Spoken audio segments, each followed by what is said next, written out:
გიგავალიანის საქმეზე მოწმენია იმნაძე სასამართლოში იძულების წესით მიიყვანეს, თუმცა დაკითხვამდე განაცხადა, რომ თავს შეუძლოდ გრძნობს და სხდომა დატოვა. ადვოკატებმა იმნაძის ჩვენება უდავოდ სცნეს. რას ნიშნავს ეს სამართლებრივად და რას ამბობს სახელმწიფო ბრალდება?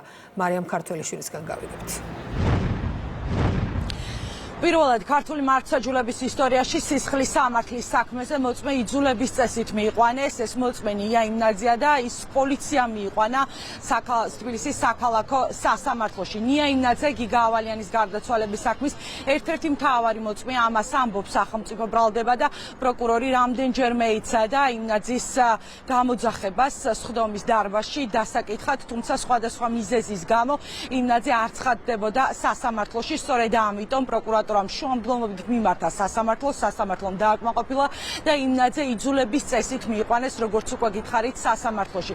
სახელმწიფო ბრალდება ამბობს, რომ იმნაძე პირდაპირ უკავშირდება გიგავალიანის გარდაცვალების საქმის მოტივს, რადგან სწორედ გიგავალიანის თავდასხმის ორგანიზებული თავდასხმა უკავშირდება ნია იმნაძის თავდაპირველ განცხადებას შევიწროვებასთან დაკავშირებით.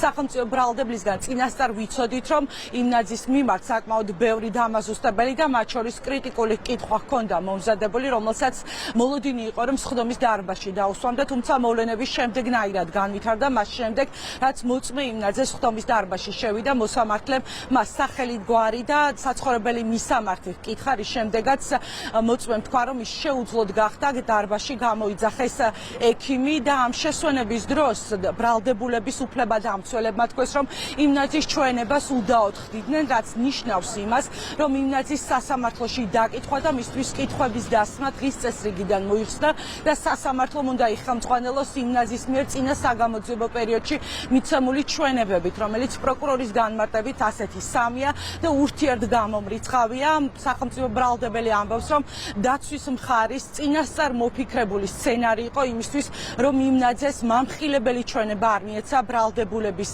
წინააღმდეგ. ამ პროცესს ესწრებოდა გიგავალიანის ოჯახი.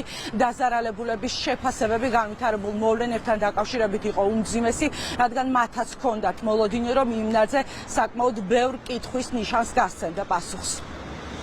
მას შემდეგ, როგორც გითხარით, რაც უკვე მოხდა იდენტიფიცირება მოწმისა, მოწმემ გასცა პირველ ორ კითხვას პასუხი, მოითხოვა ექიმი, შემოვიდა ექიმი და აი ამ პერიოდში ვიდრე ექიმი შემოვიდა და ადვოკატებმა უდავოდ გაუხადეს ჩვენებები ნია იმნაძისა. სად იყვნენ მანამდე? ხომ იცოდნენ, რომ არასრულწლოვანი მოდიოდა იძულების წესი და ეს იყო პრეცედენტი. ეს ყველაფერი დადგმული ეს როგორ?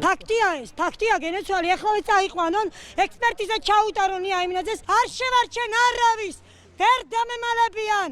მაშინ როცა მე ზურგს მიმაგრებს სახელმწიფო დიახ, დღეს ქალბატონი კეტისონიძე იყო პრინციპული. მიღებული გადაწყვეტილებით დაცვის მხარის ადვოკატებმა ფაქტიურად დისკომფორტი აარიგდეს მოწმეს, რომელსაც მოუწევდა საკმაოდ კრიტიკულ შეკითხვებზე პასუხის გაცემა. ეს გადაწყვეტილება სწორედ იმ ურთიერთობის გამო მიიღეს, რაც ჰქონდათ ბრალდებულებს მოწმესთან. ისინი არიან ერთი სამეგობრო წრის წარმომადგენლები, რომელიც დაინტერესებულია ერთმანეთისთვის პასუხისმგებლობის არიდებით. ეს იყო წინასწარ დაგეგმილი სცენარი, ეს იყო რაღაც ასე ვთქვათ მოულოდნელი სიურპრიზი, რაც საკმაოდ მოკლებულია სერიოზულობას.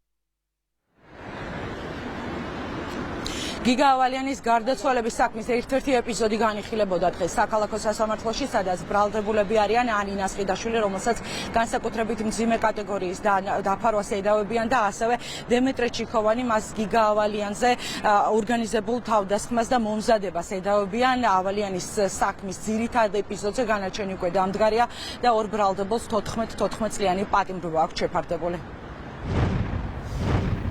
მადლობა მარიამ ქართველიშვილს.